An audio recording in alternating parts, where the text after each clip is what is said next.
আল্লাহ রাব্বুল আলামিন বলেন, আহাসিবান নাস আইয়ুতরাকু আইয়াকুলু আমান্না ওয়া হুম লা ইফতানুন।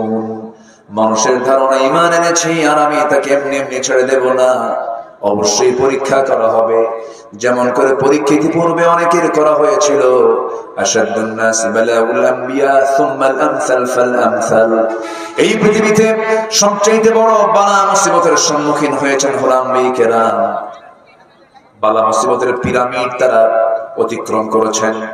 এত বালা মুসিবত এসেছে তাদের জীবনে, সমস্ত বালা মুসিবতকে তারা ডিঙ্গিয়ে সমস্ত কিছুকে তারা ওভারকাম করে আল্লাহ সাহায্য চেয়েছেন, সাহায্য করেছেন তিনি আমাকে।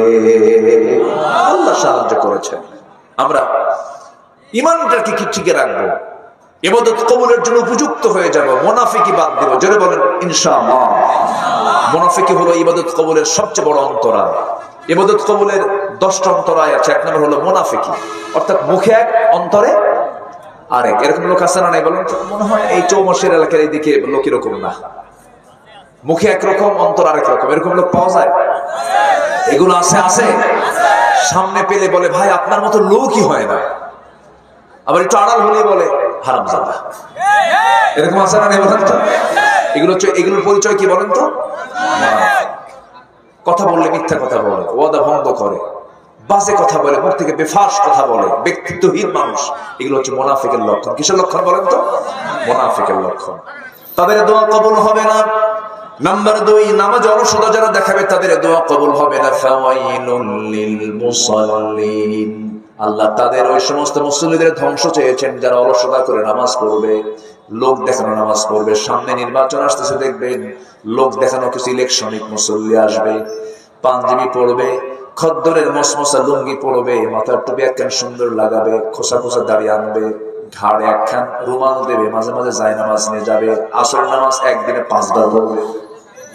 এরকম সিজনাল কিছু ইলেকশনিক মুসল্লি আছে না নাই? বলছি ইলেকশনিক মুসল্লি। কি মুসল্লি? ইলেকশনের মুসল্লি। আল্লাহ পাক তাদের দোয়া কবুল করবেন না।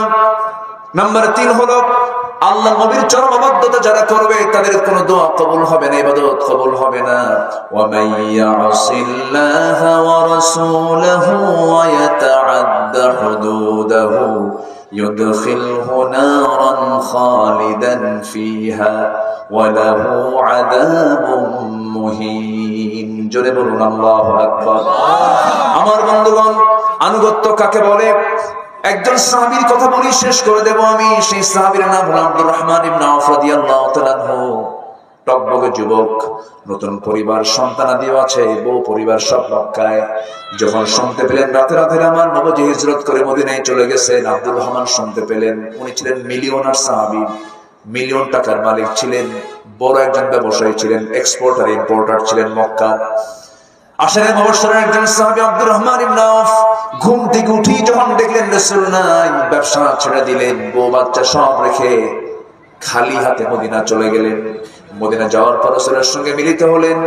আমার নবীজির মদিনা যেতে মোটামুটি 8-10 দিন সময় লেগেছিল। মদিনায় যাওয়ার পর আল্লাহ রাসূল সবার আগে দেখতে পান আব্দুর রহমান সামনে বসে আছে টিমের মতো। রাসূল বলেন, আব্দুর রহমান, এত কষ্ট করে আসছো তুমি, সব ফিরে আসছো, তোমার কি আফসোস হয় না? উনি বলছেন, হুজুর সব ছাড়লেও আমি আপনাকে ছাড়তে পারবো না। সুবহানাল্লাহ। আমার ব্যবসা চলে গেছে, বউ বাচ্চা চলে গেছে, আপনাকে পেয়েছি আমি, খুব খুশি আমি। রাসূল বলেন, আব্দুল্লাহ তোমার বাড়ি, আব্দুর রহমান তোমার বাড়িতে আবু জেহেল দখল করে নিয়েছে। আব্দুর রহমান মুসকান হেসে বলছে, ইয়া রাসূলুল্লাহ, আবু জেহেল দখল করেছে আমার বাড়ি, আর আমি দখল করতে চাই জান্নাতের বাড়ি। সুবহানাল্লাহ। খুব খুশি হচ্ছেন রাসূল। এবার বলছেন, আব্দুর রহমান দিকে কি করা যায় তোমার জন্য? এক আনসার সাহাবীকে ডাক দিয়ে বলছেন, আনসার সাহাবী এদিকে আসো, আমার অত্যন্ত কাছের সাহাবী আব্দুর রহমান, এর জন্য কিছু করতে পারো নাকি দেখো তো। যখন বলা হলো, সঙ্গে সঙ্গে সাহাবী, আনসার কাকে বলে? সাহায্য করে এমন ব্যক্তিকে আনসার বলা হয়। এতটা খুশি হলেন, ঘোড়ার পিঠে উঠায় নিয়ে তাকে নিয়ে চললেন। দুটো খেজুর বাগান দেখালেন, সবচেয়ে বড় দুটো খেজুর বাগান দেখায় বলছেন, ভাই আল্লাহ পাক আমাকে দুটো খেজুর বাগান দিয়েছেন, আপনার যেটা পছন্দ হয় সেই বাগানটা আমি এই মুহূর্তে আপনার নামে দলিল করে দেব। আব্দুর রহমানের কথা শুনে আনসার সাহাবীর কথা শুনে ইসলাম বলছেন, ও আমার আনসার ভাই, তুমি আর কি দিতে চাও বলো। এবার বলছে, এই মদিনার কোন মেয়ের বাবা তার মেয়েকে তোমার সঙ্গে বিয়ে দেবে না, কারণ তোমার ঘর নাই, বাড়ি নাই, টাকা নাই, পয়সা নাই, কিন্তু তুমি তো যুবক মানুষ, বিয়ের প্রয়োজন আছে। অতএব আমার দুইটা বউ আল্লাহ পাক আমাকে দান করেছেন, যে কোনো একটা বউ তালাক দেবো, আমার বউকে তুমি তোমার বউ বানাই নিবা। কি আন্তরিকতা, কি মোহাব্বত তাদের মাঝে ছিল। মুহাজির আনসার কি পরিমাণ মোহাব্বত তাদের মাঝে ছিল। আমার নবীজির এই প্রিয় সাহাবী বলছেন, ভাই আনসার, তোমার জন্য বউ তালাক লাগবে না, আমাকে আমার জন্য খেজুর বাগান আমাকে দলিল করে লিখে দিতে হবে না। আমি খুব খুশি হয়েছি। দেখো তো একটা বাজার দেখায় দাও, আমি ছোট্ট একটা ব্যবসা করতে চাই। বাজার দেখায় দেওয়া হলো। বাজারে ছোট্ট ব্যবসা করে করে কয়েক রাতে সোনা কামাই করলেন, ছোট্ট ব্যবসা শুরু করলেন। বিয়ের প্রয়োজন হলো। যৌবন আছে যার, বিয়ের দরকার আছে না নাই বলেন? আস্তে দরকার আছে না নাই? ঈমান রক্ষার জন্য কি দরকার? বিয়ে না জেনা? বলেন, বিয়ে না জেনা? সমাজে কোনটা চালু করা দরকার? আর আজকে সমাজে কি চালু করতে চায় ওরা?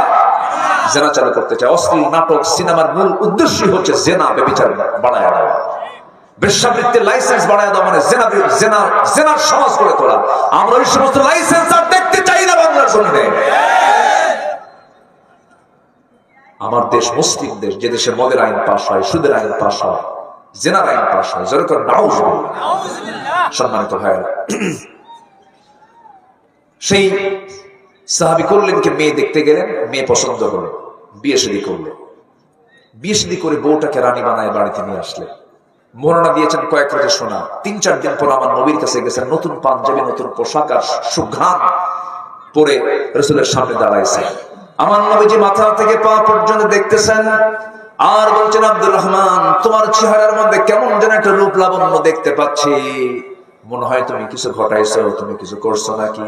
এবার তিনি বলছেন, ইয়া রাসূলুল্লাহ, বিয়ে করছি, তুমি আমারে দাওয়াত দিলে না, হুজুর মনে ছিল না। কি কথা কি বুঝতেছেন? নবীর মোহাব্বতে মক্কার ব্যবসা বাণিজ্য, বউ বাচ্চা সব দিয়ে চলে আসছে মদিনায়। এই সাহাবী আবার বিয়ে করতে গিয়ে ভুলে গেছে।